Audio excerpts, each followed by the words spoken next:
देखिए, जब कन्याकुमारी से हमारी ये पूरी यात्रा शुरू हुई थी तो हमने दोस्तों ने मिलके 4 पंक्तियां पढ़ी थी, ठीक है। और इस बीच में पानी भी आया, बहुत धूप भी पड़ी और हमारी यात्रा चलती जा रही है। तो उन्हीं पंक्तियों को मैं एक बार आपके सामने पढ़ देती हूँ, ठीक है।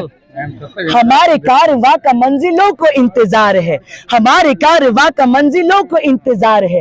ये आंधियों की बिजलियों की पीठ पे सवार है, ये आंधियों की बिजलियों की पीठ पे सवार है। तू आ कदम मिला के चल चलेंगे एक साथ हम, तू आ कदम मिला के चल चलेंगे एक साथ हम। मुसीबतों के सर को चल बढ़ेंगे एक साथ हम, मुसीबतों के सर को चल बढ़ेंगे एक साथ हम।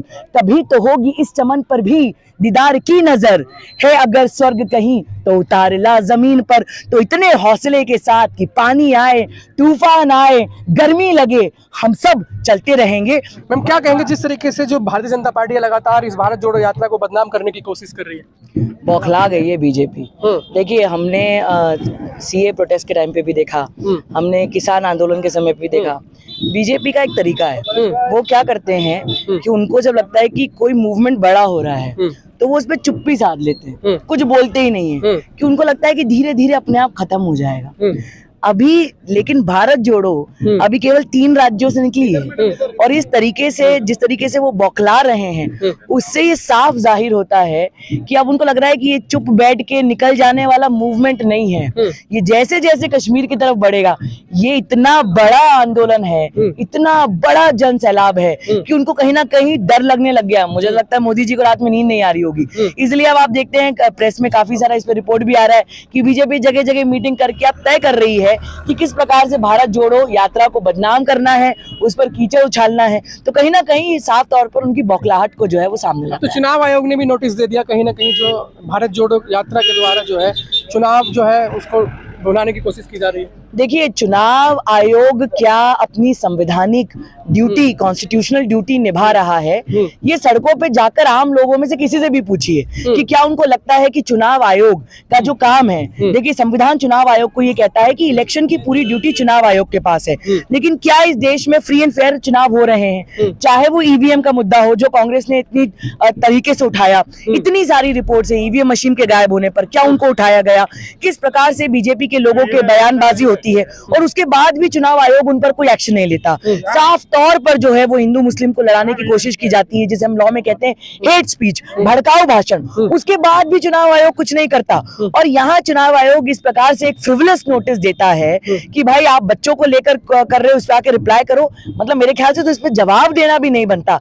देखिए, जिस तरीके से राहुल गांधी जी को प्यार मिल रहा है, बच्चों का, नौजवानों का, बूढ़ों का, पुरुषों का, महिलाओं का, ट्रांसजेंडर कम्युनिटी का, हर एक राज्य के लोगों का, हर एक उम्र के लोगों का, हर एक धर्म के लोगों का, तो कहीं ना कहीं वो इस प्रकार से, जिसे मैं कहूंगी घिनौनी हरकत कर रहे हैं इस प्रकार के मुद्दे को उछालकर। अच्छा, आपने ईवीएम पे बड़े सवाल खड़े किए। जिस तरीके से ईवीएम को आप कह रहे हैं कि ईवीएम के जरिए से वो चुनाव जीतते हैं, तो आप ईवीएम का मुद्दा क्यों नहीं उठाता, प्रदर्शन क्यों नहीं करते? देखिए, 2 बातें हैं, आपको ही समझना पड़ेगा। प्रजातंत्र में 2 ही तरीका है, या तो आप मुद्दे को उठाओ या आप कहो कि भाई हम इसमें पार्टिसिपेट नहीं करेंगे। आपको पता है कि कांग्रेस ने बहुत समय से बहुत सारे न्यूज चैनल्स का बॉयकॉट किया है। कई बार हमने ये मुद्दा उठाया है कि मीडिया बायस है और मीडिया वालों की भी तकलीफ नहीं है, हम उनकी भी तकलीफ समझ रहे हैं कि भाई उनको भी अपना घर चलाना है। और जहां पे पूरा चीज जो है वो पैसे के कब्जे में है, कॉर्पोरेटाइजेशन हो गया है, पूरी चीजों को मनी के पावर से चलाया जा रहा है, और वो भी पैसा ऐसा कि जो उनका नहीं है, जो लोगों का पैसा है। अब आप देखिए, आप कोई सा भी डेली अखबार उठाइएगा, बड़े बड़े मोदी जी के उस पे जो है वो एडवर्टाइजमेंट है। भाई ये क्या बीजेपी का पैसा है क्या? ये लोगों का पैसा है, ये टैक्स पेयर्स का पैसा है। तो ईवीएम मुद्दे को ना सिर्फ कांग्रेस ने उठाया है, लेकिन सुप्रीम कोर्ट में इसमें याचिका भी दर्ज कराई है। इनफैक्ट हमने ये भी कहा कि जिस प्रकार से वेस्टर्न कंट्रीज में देखा गया कि वहां पे ईवीएम मशीन को लाया गया, वेस्ट में कई बार हम देखते हैं कि वो टेक्नोलॉजिकली हमसे कम नहीं है, कई मायनों में टेक्नोलॉजिकली सुपीरियर है, लेकिन उन्होंने भी ये बात देखी कि भाई ईवीएम मशीन पे लार्ज स्केल पे कहीं ना कहीं छेड़छाड़ करने की गुंजाइश है। जब वेस्टर्न कंट्रीज में भी वो ईवीएम को छोड़कर पेपर बैलेट में भी गए, तो कांग्रेस ने इस मुद्दे को बार बार उठाया है।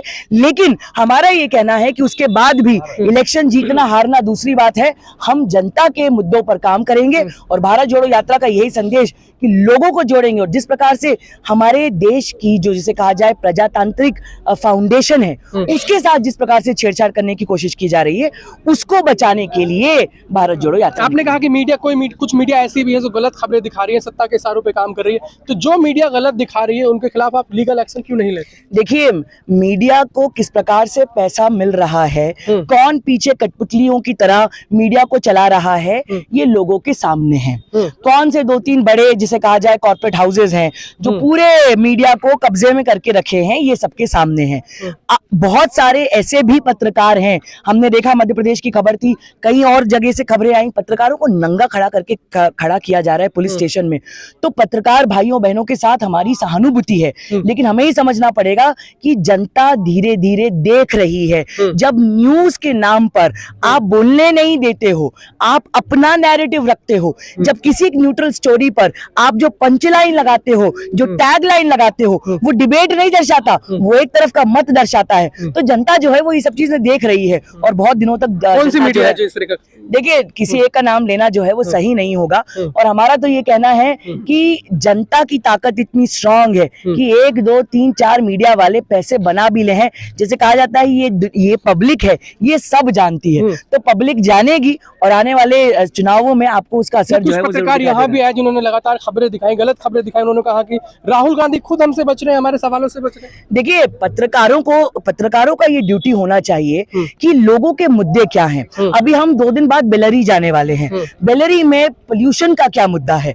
हम चित्रदुर्गा से आ रहे हैं, लोगों से बातें करते जा रहे हैं। चित्रदुर्गा डिस्ट्रिक्ट में पानी की समस्या है, 1200-1300 फीट पे नीचे बोरवेल से पानी आता है। तो मीडिया ये मुद्दों को क्यों नहीं दिखाती है? जो मीडिया भारत जोड़ो के साथ चल रही है वो ये कह रही है कि भाई राहुल जी ने टी-शर्ट कौन सा पहना है, राहुल जी ने जूते कौन सा पहना है, ये कोई मुद्दा है क्या? और मोदी जी का जो सूट है जो लाखों में बिकता है, उसके बाद मीडिया ये सवाल करती है। अच्छा, उसके बाद कि अच्छा देखिए ये इनकी टीम में किस प्रकार के लोग हैं। तो कैरेक्टर असैसिनेट करना, लोगों पे तंज करना, छोटे छोटे सवाल करना, ये बीजेपी की छोटी सोच को बताती है, लोगों के साथ एक प्रकार से खेलना। मेरा ये कहना है कि भारत जोड़ो यात्रा का सिर्फ एक ही पर्पस है, हम पूरे कन्याकुमारी से लेकर कश्मीर तक पैदल इसलिए चल रहे हैं क्योंकि जरूरत इस बात की है कि लोगों की समस्याएं समझी जाए और उनके मुद्दों पर काम किया जाए। इलेक्शन जीतना हारना, मीडिया दिखाना नहीं दिखाना, इससे कोई फर्क नहीं पड़ता। तमिलनाडु से केरल, केरल से कर्नाटक, कैसा रेस्पॉन्स मिल रहा है लोगों को अभी तक? रिस्पांस बढ़ता जा रहा है, क्योंकि देखिए जब आप तब करते हो और लोगों को दिखता है कि किस प्रकार से नौजवान लड़के लड़कियां पैरों में ऐसे ऐसे करके चल रहे हैं पर गाड़ियों में नहीं बैठ रहे हैं, बड़ी बड़ी गाड़ियां निकल जा रही हैं पर चलते जा रहे हैं, तो उनको लगता है कि भाई जिस व्यक्ति को आप पप्पू पप्पू कह के कहलाते थे, एक पप्पू ही है जो कन्याकुमारी से कश्मीर तक हर दिन 25 किलोमीटर चल सकता है। और हमारा ये कहना है जो भारत जोड़ो में चल रहे हैं कि यदि पप्पू का मतलब ये कि जो कन्याकुमारी से कश्मीर चले तो हम सब पप्पू हैं। मेरे साथ बोलिए जितने लोग हैं, हम सब पप्पू हैं। आप पप्पू बोल रहे हैं? हम ये कह रहे हैं कि पप्पू होने का मतलब ये है कि आप लोगों के मुद्दे उठाएं, बेधड़क से अपनी बात कहें और पैदल चल के लोगों को ये बताएं कि मैं तुम्हारा हूँ।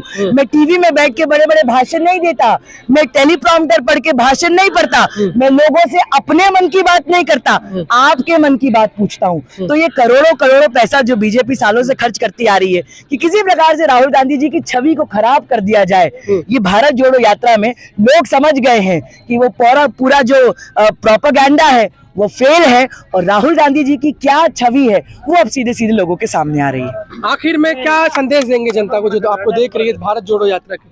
देखिए, जब कन्याकुमारी से हमारी ये पूरी यात्रा शुरू हुई थी तो हमने दोस्तों ने मिलके 4 पंक्तियां पढ़ी थी, ठीक है, और इस बीच में पानी भी आया, बहुत धूप भी पड़ी और हमारी यात्रा चलती जा रही है। तो उन्हीं पंक्तियों को मैं एक बार आपके सामने पढ़ देती हूँ, ठीक है। हमारे कारवां का मंजिलों को इंतजार है, हमारे कारवां का मंजिलों को इंतजार है, ये आंधियों की बिजलियों की पीठ पे सवार है, ये आंधियों की बिजलियों की पीठ पे सवार है। तू आ कदम मिला के चल चलेंगे एक साथ हम, तू आ कदम मिला के चल चलेंगे एक साथ हम, मुसीबतों के सर को चल बढ़ेंगे एक साथ हम, मुसीबतों के सर को चल बढ़ेंगे एक साथ हम। तभी तो होगी इस चमन पर भी दीदार की नजर है, अगर स्वर्ग कहीं तो उतार ला जमीन पर। तो इतने हौसले के साथ कि पानी आए, तूफान आए, गर्मी लगे, हम सब चलते रहेंगे, क्योंकि भारत के लोगों को उम्मीद है राहुल गांधी जी से, कांग्रेस पार्टी से, कि बीजेपी ने जिसे कहा जाए कि नंगा नाच करके रखा है, इनको कंट्रोल में लाने की जरूरत है। प्रजातंत्र जो है उसमें लोगों का पावर है, इसमें तानाशाही नहीं चलेगी। और एक बात याद रखिएगा कि जर्मनी में जब हिटलर आया था तो हिटलर भी लोगों के द्वारा चुनकर आया था, लेकिन फिर लोगों को समझ में आया कि हिटलर क्या चीज है, तो लोगों ने ही बिठाया है और लोग ही इनको उतारेंगे। तो जैसे कहा गया है कि जनता आती है, ये जो आपका सिंहासन है इसे खाली करो। और ये भारत जोड़ो मूवमेंट जो है जैसे जैसे आगे बढ़ती जाएगी, मुझे लगता है इनका सिंहासन जो है वो अब गड़बड़ा रहा है, खतरे में है। चलिए, शुक्रिया हमसे बात करने के लिए। भारत यात्रा